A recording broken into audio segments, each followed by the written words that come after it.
under the theme Gambia for Gambia Red Cross. The day-long open forum brought together officials from the private sector, relevant authorities, volunteers and members of the Red Cross Society.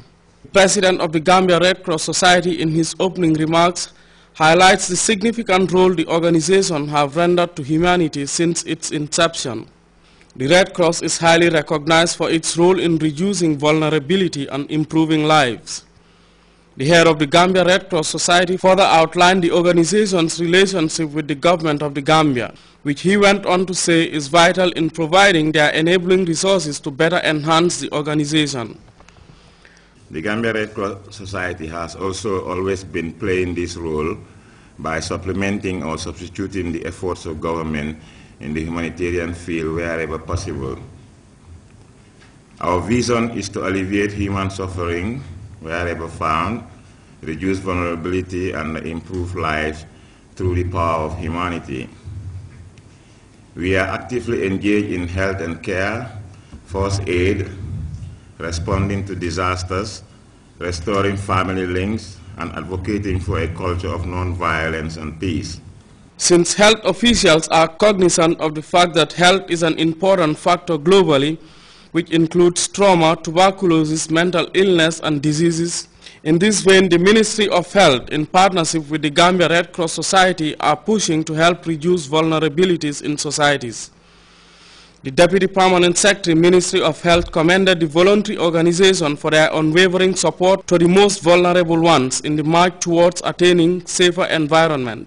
If you follow the elections in the U.S., one of the key issues was health care. That's what the two candidates were all debating about.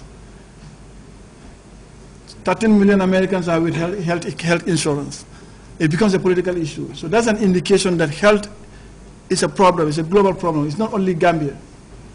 And one of the key strategies that my ministry adopts is to strengthen our partnering with organizations and with individuals. Since we all know that health is everyone's business, we all need to do our part as individuals and as organizations. I'm also going to take this challenge to the Gambia Red Cross Society.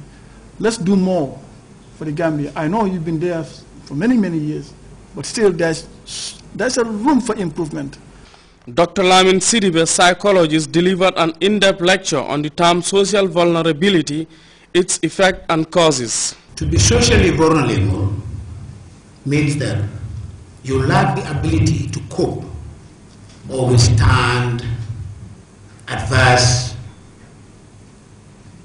impacts from stressors to which you or people are exposed. It is a pre-existing actually condition that affects people and communities' abilities to prepare for and recover from a disruptive event. For example, when there is a sudden flood in Bassi.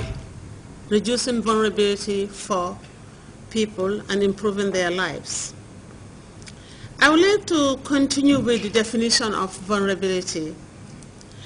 And I would like to say that, say this within particular reference to the Gambian context.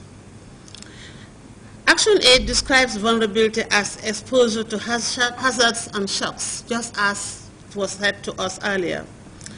According to Wisner, 2004, people are more vulnerable if they are more likely to be badly affected by events outside their control. The Minister of Tourism and Culture lamented on the history of the Gambia Red Cross as a bona fide organization. She further calls for all to shoulder the burden of being partners to the world's leading voluntary organization. As it underscores the need for us all to take ownership of the society in view of its national and universal humanistic values that stand to serve the well-being of the vulnerable and needy sectors of our society and beyond. She further calls for all to shoulder the burden of being partners to the world's leading voluntary organization. The Gambia Red Cross Society, a voluntary body that has tasked itself in the drive to combat and eradicate vulnerabilities and improving lives, a pledge that the organization is aiming to fulfill at all times. Samuel Ba, GRTS. The Executive Director of Women Empowering Nations, a non-governmental organization in the United States, Cleisha Williams, today presented toys to kids admitted to the pediatric unit of the Royal Victoria Teaching Hospital, as YMCC reports. We say goodbye to 2012, ushering in a fresh new season. The packages and gifts families and loved ones exchange adds its own vibe to the holiday season. For the kids admitted to the pediatric unit of the Royal Victoria Teaching Hospital, their faces were lit up Monday morning when officials from Women Empowering Nations presented them with toys and gifts. The holiday season bringing with it a chance for renewed hope and expanding avenues to correct the mistakes of the just ended year. The Executive Director of Women Empowering Nations feels it's the best time to be in the Gambia, much more seeing the smiles on the faces of children with the simple side of a stuffed animal. With Miss Williams and work with the girls. For the past 4 years, every year that we've come, I've got to meet new girls, and they're always excited, and I just love them. There's just this love and glow about them, and then when we come back, they're always excited to see us. The donation of these toys is funded by the Women Empowering Nations, a non-governmental organization in the U.S. working through girls' leadership and women empowerment. Visiting the Gambia for over 4 years now and partnering girls in the U.S. with girls here, the executive director of the organization spoke of their plans to expand their work in the Gambia. For her, just the joy on the faces of the children is fulfilling. I'm here actually planning for a conference that's being hosted in June.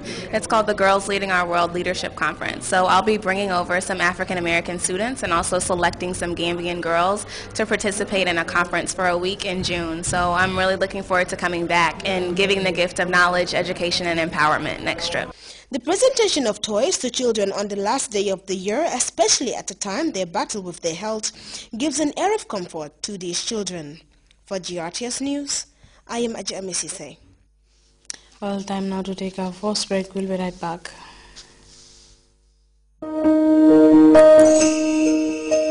At Zenith Bank, every day is a celebration.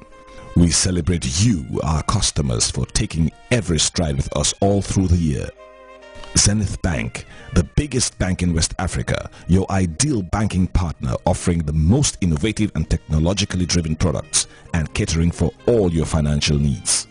With a wide range of banking products including our reliable money transfer platforms, RIA, Western Union and Money Express, that ensures your money is securely sent and received. Our e-products guarantee you a world-class banking experience with products like XPath, real-time access, WebPay, and our reliable alerts and internet banking. We pride ourselves in people, technology, and service. We are here to serve you and share in your success story. Merry Christmas and a Happy New Year from Zenith Bank, a truly Gambian partner. Welcome back. The rebel coalition that is fighting a rebellion against the government of Francois Bozize has taken control of the strategic town of Sibut. The town is the latest to fall in the hands of the rebels. Meanwhile, under fire, President Bozize says he is ready to sit with rebels for unconditional peace talks. But as we hear in this report, rebels are threatening to march on the capital, Bangui.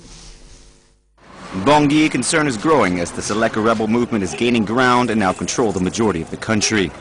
The rebels have taken the city Sibut, which is only 160 kilometers from the capital. The African Union is coming together faced with the rebels' advance. Current head of the African Union, Benin's President Thomas Boni Yayi, went to Bangui on Sunday for talks with his counterpart, President Francois Bozize. Under pressure from neighboring countries, President Bozize is calling for an end to the fighting and has said he is open to unconditional negotiations with the rebels. I am ready to go to Libreville with no conditions and without delay to talk with our Central African brothers.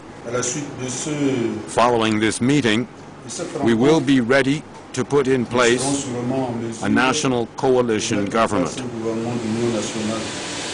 But so far, no date has been fixed for the talks, and it remains unclear whether or not the rebels are willing to negotiate. The day after Bozize's announcement, Seleka's spokesman accused the government of making false promises. The rebels have also condemned the government's abuse of civilians and rebel supporters. On Monday, the rebel movement once again threatened to march on Bangui. Authorities in DR Congo have started registering mobile phone SIM cards in the country. They enforced registration of SIM cards according to the